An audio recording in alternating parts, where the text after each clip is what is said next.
Bom dia! Hoje é dia 2 de fevereiro de 2025, dia de Iemanjá, hein? Eu Dia sou de o manhã. Gelson Vieira. E eu sou a Carmen Matos, sejam todos muito bem-vindos nesse dia bem auspicioso em que a gente celebra esse dia da Mãe Iemanjá, né? Essa deusa que a gente se conecta tanto com a sua generosidade, com a sua amorosidade. E espero que hoje seja um dia especial para todos vocês e para todos nós. É verdade, é verdade. Nesse sincretismo religioso maravilhoso que o Brasil tem, É, onde a gente acolhe todas as manifestações religiosas, isso é muito importante. É um princípio de tolerância, é um princípio de reconhecimento de que todos os caminhos chegam a Deus e não há um único caminho. Porque esse Pai maior, ele nos recebe com o que nós temos, na verdade, dentro de nós, né? Então, nós aqui no nosso Evangelho, a gente é, se simpatiza mais do que isso, né? A gente se conecta com todas as expressões religiosas, com um respeito muito grande, e essa é a ideia. Então, parabéns. Hoje vocês estiverem em algum lugar quentinho e perto da praia, dão uma caminhada na praia, botem o pé na praia. dá um mergulho por nós. E hoje, se der, a gente mergulha 2 dedos no mar para homenagear, porque tá um frio, tá bastante frio. Então, É, vai a intenção dessa energia. energia fabulosa, né? Muito Uhum. boa. Então, E hoje a gente então vai falar sobre fora da caridade não há salvação uhum. e a gente vai fazer uma pequena oração e em seguida fazemos o Pai Nosso, Ave Maria e aí a gente começa E a a gente olhar um pede pouquinho. né, pedimos a presença dos mentores junto de nós aqui, junto de vocês aí, em qualquer momento que vocês estejam assistindo a esse evangelho, ao se conectar com o coração, você vai ter essa conexão, e é importante nesse evangelho, né, a gente fazer preparar a nossa água para ser fluidificada e a gente ter essa intenção da limpeza do nosso lar. Justamente a gente faz tanta coisa que tem o asseio do nosso lar, a gente, né, lava a roupa, lava a cozinha, lava a louça, lava um monte de coisa, e a gente também tem que pensar no lado espiritual da nossa casa, que se faz através, o asseio através desse evangelho do lar. Então esse é o convite para que a gente tenha o nosso lar em harmonia, muito importante, hein? Se você estiver sentindo alguma desarmonia, especialmente na sua casa, onde você volta para o seu recolhimento, faça o evangelho no lar, né? Tenha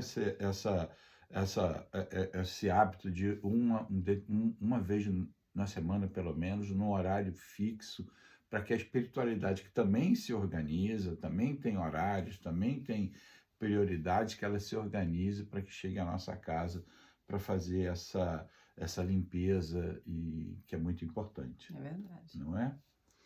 Então, com os olhos fechados, nos conectamos agora com a nossa respiração, inspirando e absorvendo toda essa abundância do nosso Criador que oferece através desse oxigênio que vem completo para nos mantermos vivos, para as nossas células receberem exatamente o necessário para ter uma funcionalidade, o nosso corpo todo possa ser perfeito do jeito que ele é e cada vez melhorando mais e mais.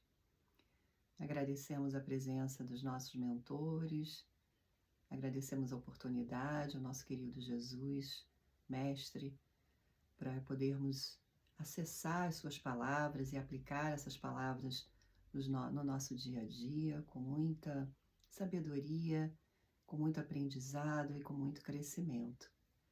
E agradecemos pela Mãe Iemanjá, que hoje nos abençoa com a sua energia de mãe divina, mãe amorosa, que sempre cuida.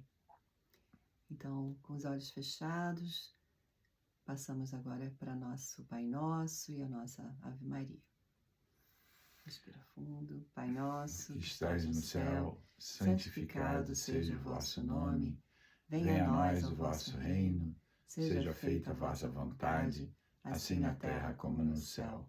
O pão nosso de cada dia nos dai hoje, perdoai as nossas ofensas, assim como nós perdoamos a quem nos tem ofendido. Não nos deixeis cair em tentação, mas livrai-nos de todo mal. Que assim seja. Ave Maria, cheia de graça, o Senhor é convosco. Bendita sois vós entre as mulheres, e bendito é o fruto do vosso ventre, Jesus. Santa Maria, Mãe de Jesus, rogai por nós, pecadores, agora e na hora de nosso desenlace, que assim seja. Então, né? Então, hoje a gente vai falar sobre o capítulo 15, como eu digo, um capítulo super importante. Eu acho que eu falo isso toda semana, porque todos os capítulos são muito importantes. E fala, fora da caridade não há salvação, né? E aqui o resumo do capítulo é de que precisa o Espírito para se salvar, a parábola do bom samaritano, o mandamento maior, e fora da caridade não há salvação. E é um capítulo muito interessante. Ele começa falando essa história da parábola do bom samaritano, e até uma expressão que a gente usa hoje em dia. Ele está se fazendo de bom samaritano. Mas é uma parábola que Jesus colocou diante de ser arguído, né, de quem era o próximo. Quem é esse próximo, né? Que falava já nos ensinamentos de Moisés, quem é esse próximo, e ele conta essa parábola. E a gente não vai falar a parábola toda aqui, mas a ideia principal era a ideia de que alguém que foi atacado por ladrões e estava irreconhecível. E essa é uma parte muito importante da parábola. Ele estava irreconhecível no caminho. E passavam-se diversas... passava-se o religioso, passou diversos, e por não reconhecê-lo, isso uma reflexão de dizer, olha, vou fazer alguma coisa de bom quando é alguém parecido comigo, alguém que eu conheço. Se é alguém que eu desconheço, eu não faço. Então, ali essa colocação de Jesus nessa parábola que a pessoa estava irreconhecível era justamente para nos lembrar de dizer, olha, façamos esse bem, não precisa, a gente não tem que conhecer ou saber, não é da minha família. Vá ao desconhecido, aquele aquele desconhecido no caminho, aquele que você não sabe quem é. Você, às vezes, é chamado a ajudar e você diz, quem é essa pessoa? Eu não sei quem é. Mas não é o conhecer alguém que faz com que você vá fazer essa mudança, essa movimentação, mas assim esse amor que você tem. E aí a parábola coloca uma série de coisas que é muito interessante. Você quer falar alguma coisa? Estou sentindo que você está... Não, pode continuar. Uhum. Então tem essa questão da parábola do bom samaritano, que é muito bonita, ela é muito profunda, e ela coloca também essa questão de que os religiosos que se negaram, não ajudaram ao que estava caído, eles tinham ido recentemente à igreja, ao templo, fazer toda a limpeza e a conexão com ele, com Deus. Então esses achavam que a sua conexão com a Pai maior, a divindade, era através de um ritual. E a parábola mostra que essa conexão com Deus se faz através da conexão com o outro, com o auxílio do outro. Então Jesus colocava, olha, eles foram e achavam que com as práticas deles, eles estavam se conectando e fazendo o Deus feliz, né? Aquela concepção humana de, né, eu vou agradar a esse Deus. E ele coloca, olha, o agradar a Deus é através do bem que você faz ao próximo. Então hoje em dia a gente tem que saber que se a gente quer fazer esse agrado ao Deus, a gente quer fazer esse bem maior, a gente quer se tornar melhor, a gente se torna melhor através do bem que a gente faz ao outro, né? Porque Deus tem a possibilidade dele mesmo fazer todo o bem que ele queira fazer. Mas ele diz, não, eu vou querer utilizar os meus filhos para que o bem que eu quero fazer. Então a gente se torna um instrumento divino. Esse fluxo do amor divino nos perpassa, passa por nós, para que a gente possa fazer, quando a gente faz o nosso bem. Então entenda que o maior beneficiado do bem que a gente faz somos nós mesmos, porque primeiro esse bem, esse amor passa por nós para poder ser expresso no próximo. Então essa passagem fala isso, né? E em algum momento dessa parábola também se pergunta qual é o mandamento maior, né? Porque, de novo, Moisés passou os 10 mandamentos e depois Moisés mais de 600 instruções do bem proceder, porque aquele povo precisava, né? E aí perguntou qual era o mandamento maior. E aí a gente já falou aqui algumas vezes, porque é muito importante. São duas lembranças que a gente tem. Olha, não é muita coisa não, hein? São duas. É amar a teu Deus de todo o teu coração, de toda a tua alma, de todo o teu espírito. Né? E o que é amar a Deus? Né? Como o homem, no princípio, e durante muito tempo, teve essa dificuldade de conseguir conceber essa divindade, e até hoje nós não temos capacidade de compreender na sua extensão total, ele humanizava esse Deus, ele colocava como alguém, um velhinho lá em cima que ele tinha que amar, mas o amar a Deus é amar a tudo que é aonde está Deus. Né? Deus está em tudo, Deus está na natureza, então você tem aquela consciência de preservação ambiental, de proteger o meio ambiente.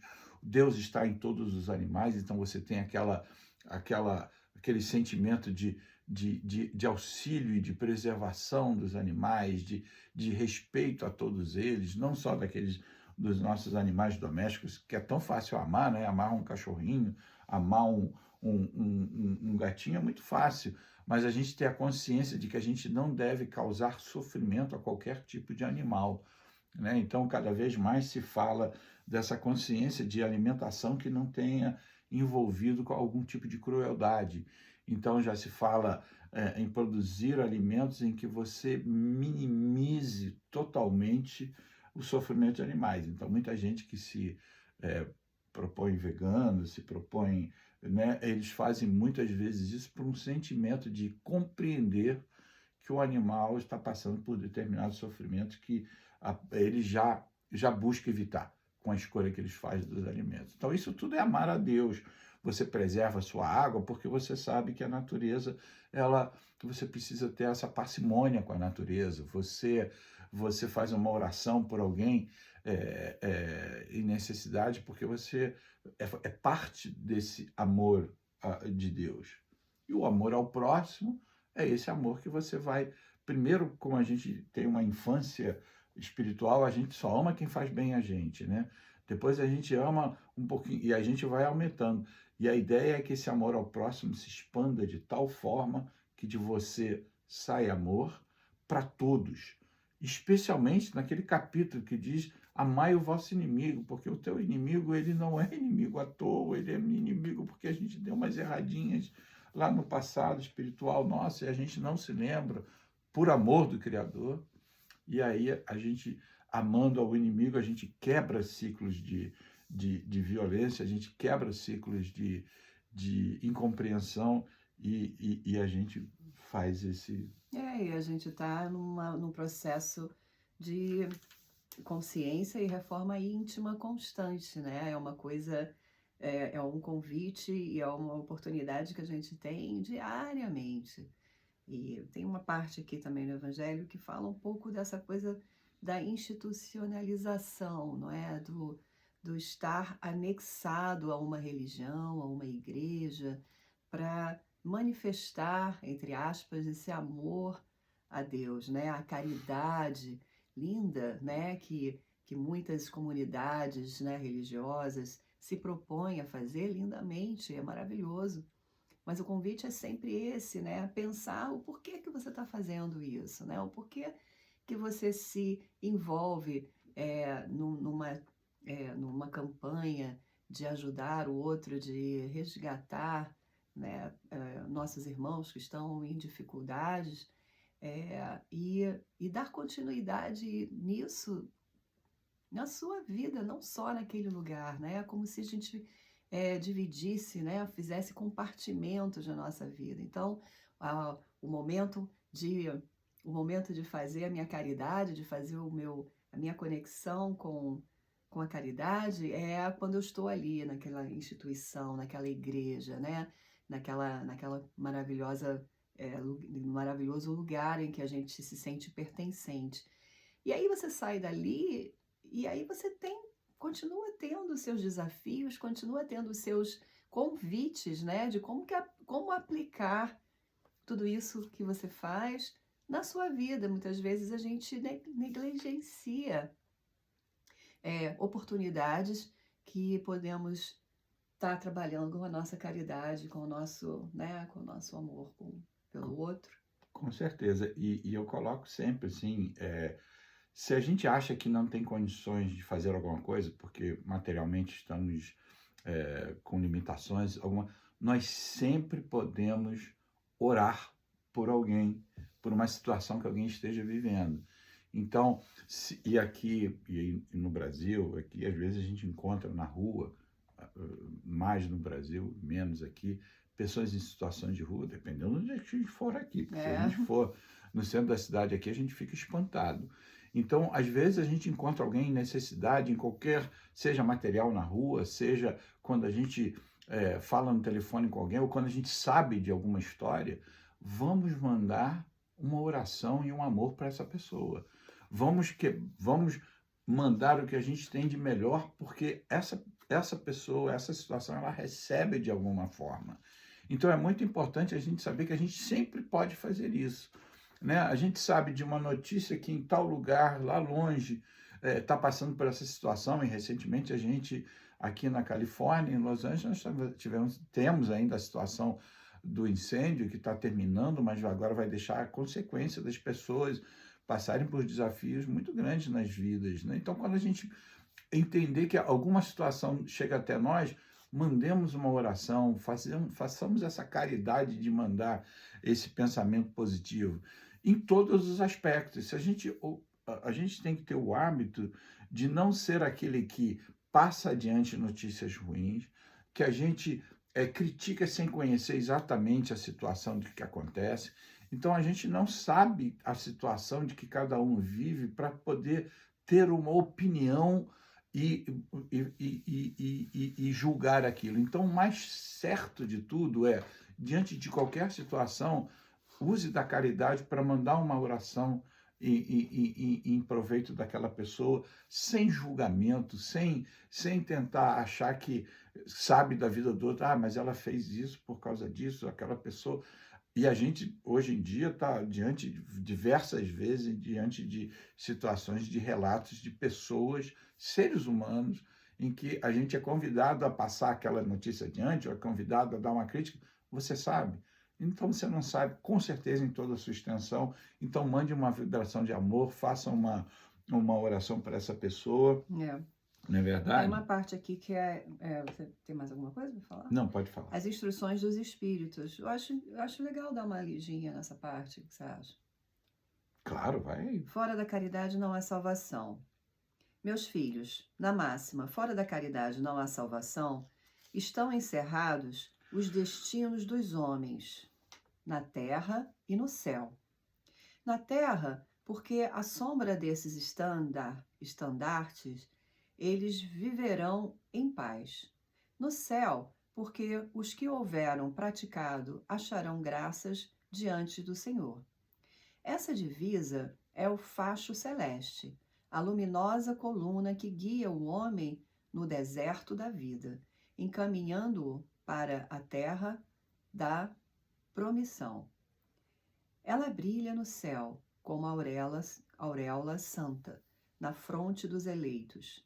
E na terra se acha gravada no coração daqueles a quem Jesus dirá: passai à direita, benditos do meu Pai. Reconhecê-lo-eis pelo perfume de caridade que espalham em torno de si. Nada exprime com mais exatidão o pensamento de Jesus. Nada resume tão bem os deveres do homem como essa máxima de ordem divina. Não poderia o Espiritismo provar melhor a sua origem do que apresentando-a como regra, por isso que é um reflexo do mais puro cristianismo. levando-a por guia, nunca o homem se transviará. Dedicai-vos, assim, meus amigos, a perscrutar-lhe o sentido profundo e as consequências, a descobrir-lhe por vós mesmos todas as aplicações. Submetei todas as vossas ações ao governo da caridade e a consciência vos responderá. Não só ela evitará que pratiqueis o mal, como também fará com que pratiqueis o bem, porquanto uma virtude negativa não basta. É necessária uma virtude ativa. Para fazer-se o bem, mister sempre se torna a ação da vontade. Para se não praticar o mal, basta as mais das vezes a inércia e a despreocupação. E é isso, né? Interessante, né? Para fazer o bem, a gente precisa ser ativo, né? Ter o movimento. E o mal, muitas vezes, é só a gente ficar inerte ali. Então, a gente está vendo uma injustiça, a gente está vendo uma situação que a gente deveria agir e a gente não age. Então, não adianta fazer a situação de lavei as minhas mãos. Eu não...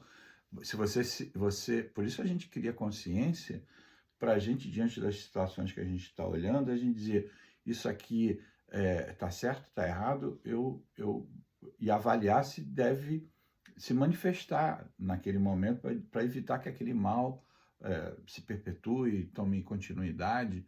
E o bem é uma ação concreta, né? A gente tem que fazer o bem. A gente decidiu ouvir uma notícia e não sabe o que vai fazer, faz o opa, para um pouquinho, manda uma oração, ora para essa pessoa, né? Então essa é sempre uma oportunidade, né, da gente estar escolhendo o caminho de agir no bem. E aqui fala, muito boa a leitura, né?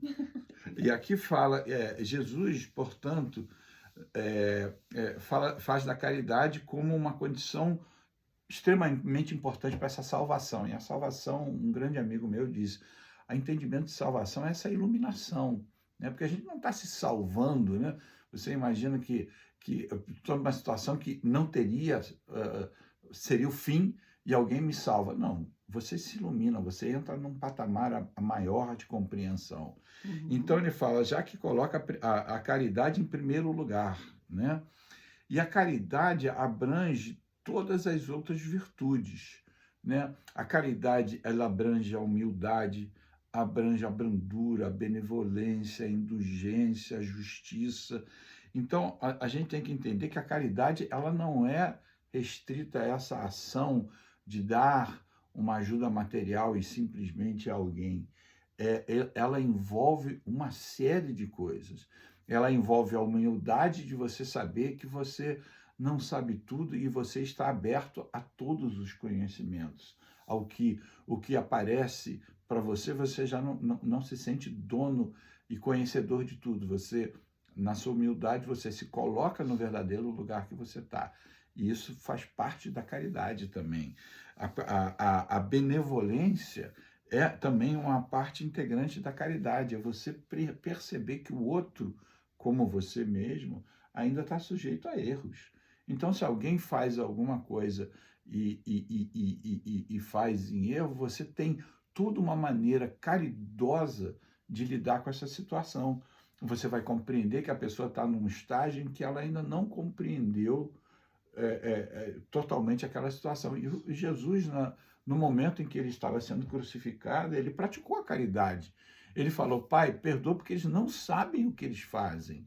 Então, ele, diante de uma situação, ele olhou aquela coisa absolutamente incorreta na forma da justiça, homens condenando o Jesus, ele dizendo, mas eles não estão sabendo o que eles fazem.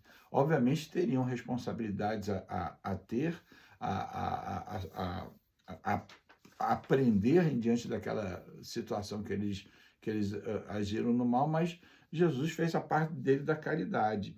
E essa indulgência também é esse entendimento de você saber que o outro erra. Tô sentindo Sim, que você tem mais coisa pra falar. assim como nós também, né?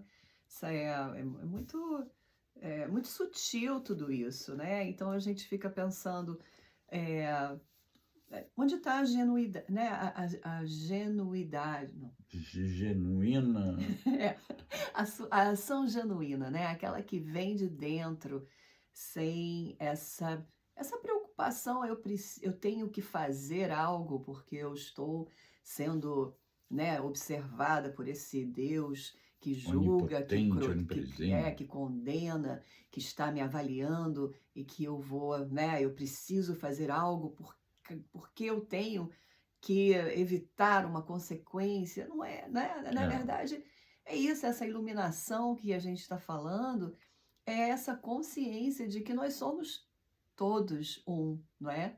Então, Uhum. se a gente entende que só nós somos todos um, cada situação na nossa vida, cada pessoa que passa por ela, ela vem com um componente importantíssimo, que é a expressão do nosso Criador, não Com é? certeza. Então, não é assim essa preocupação de que eu tenho que fazer, né? Tenho uma expectativa que eu faça algo além. é, não, essa vontade, ela vai se desenvolvendo dentro da gente porque a gente reconhece que nós somos um, né? E naquela saudação do Namastê, né, Uhum, ele na verdade diz: Eu reconheço em você o Deus que há em mim. Então os dois se reconhecem, porque você vai fazer o bem para o seu irmão. Se a gente, na nossa início de compreensão, pô, meu irmão é filho dos meus pais, ele é próximo, eu vou fazer o bem. Mas a nossa irmandade, ela é toda a humanidade.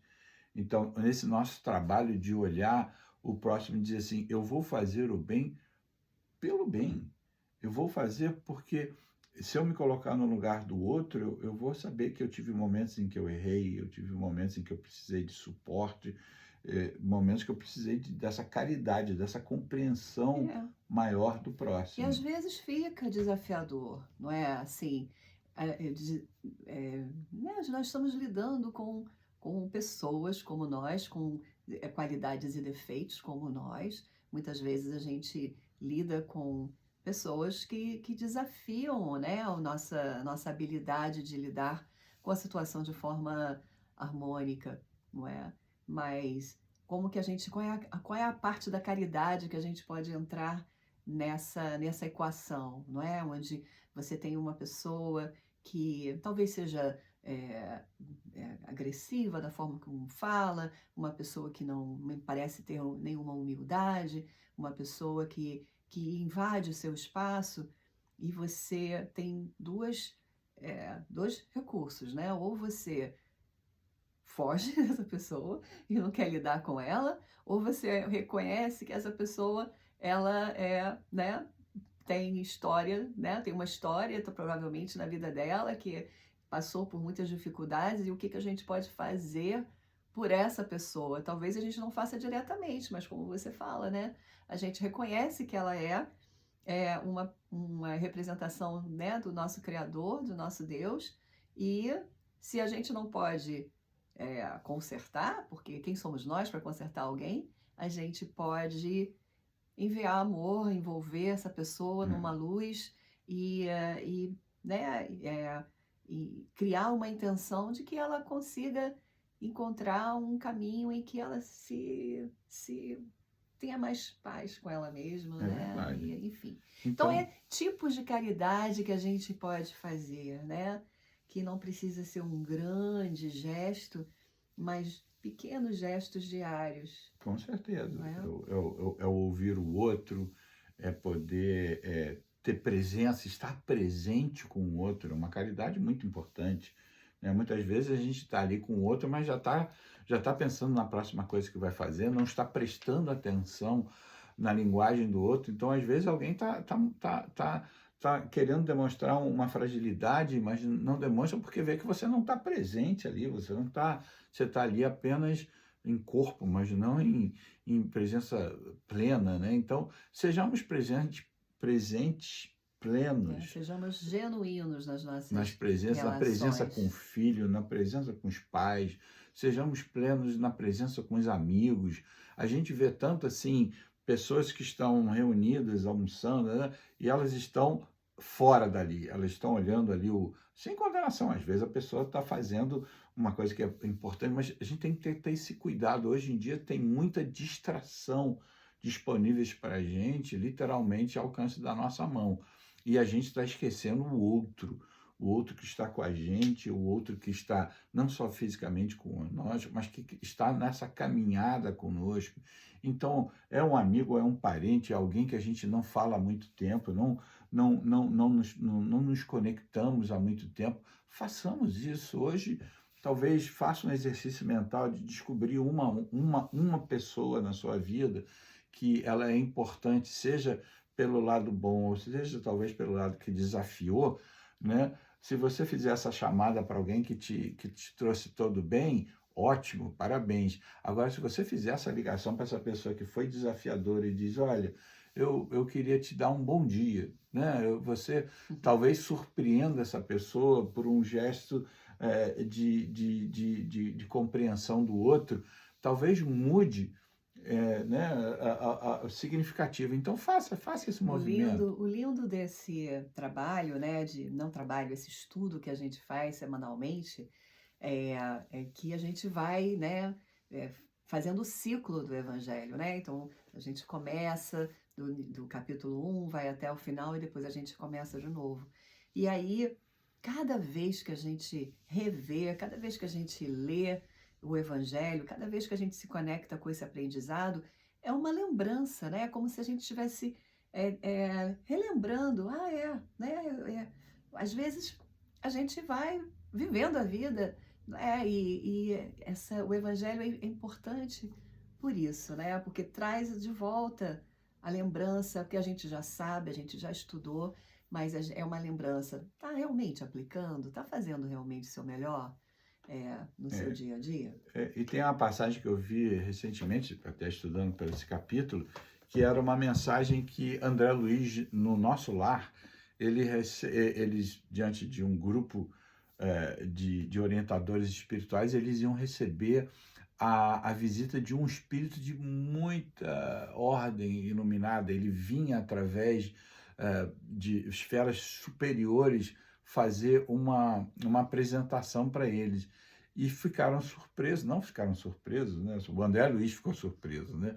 De ele estar trazendo com ele uma passagem do Evangelho. Esse espírito da mais larga compreensão espiritual, ele estava trazendo uma mensagem que estava contida no Evangelho.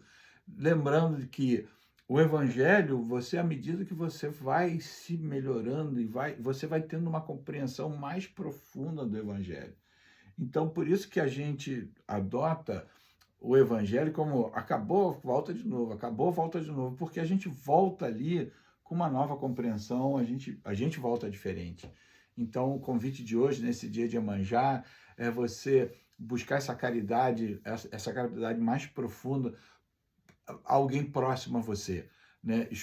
Na sua escolha. Ou alguém próximo, que é alguém que você gosta muito, que não fala há muito tempo, vai lá e dá uma ligadinha. Ou alguém não próximo, né? Alguém que você Ou o também, seu porteiro, ou o seu alguém que você conhece cara do muito bem. jornaleiro, coisas que tem maravilhosas aí no Brasil. E a gente vai ser aqui o caixa do supermercado, que a gente vai dar um bom dia muito carinhoso. Então faça a sua caridade, faça não porque estamos convidando, mas coloque isso para fora. É uma coisa muito boa, são muitas vantagens. E a gente já está chegando aqui no minuto 35, né? E as Podemos pessoas têm que encerrar. seguir a vida, né? No dia a dia. Então tem um fevereiro maravilhoso que está começando, né? Tem um aproveitamento, peguem a sua água. Uma semana muito abençoada. Muito A gente aproveita esse momento para agradecer toda a orientação, agradecer toda a presença dessa sabedoria, né, do nosso Mestre Jesus, a sabedoria, a presença do nosso Pai Maior, e de todos os nossos guias, que façam essa limpeza no nosso lar, que tragam muita harmonia, muita paz para a nossa semana e que assim a gente possa se encontrar na semana que vem. Isso aí, quem estiver na Califórnia, amanhã às 8 da noite, nós temos o Grupo Fraterno Chico Xavier, com uma palestra de 30 minutos, passe aqui em Torrance. Quem estiver Presencial. Podem vir. E vai ter no Instagram também, é um pouquinho tarde para o Brasil, 1 da manhã, mas se você tiver com insônia, eu recomendo. Dizem que a minha palestra é muito boa para dormir. Tá bom? Então fiquem com Deus. Gratidão. Gratidão Boa e tudo de semana bom. para vocês. Boa Tchau, semana. tchau. Beijo.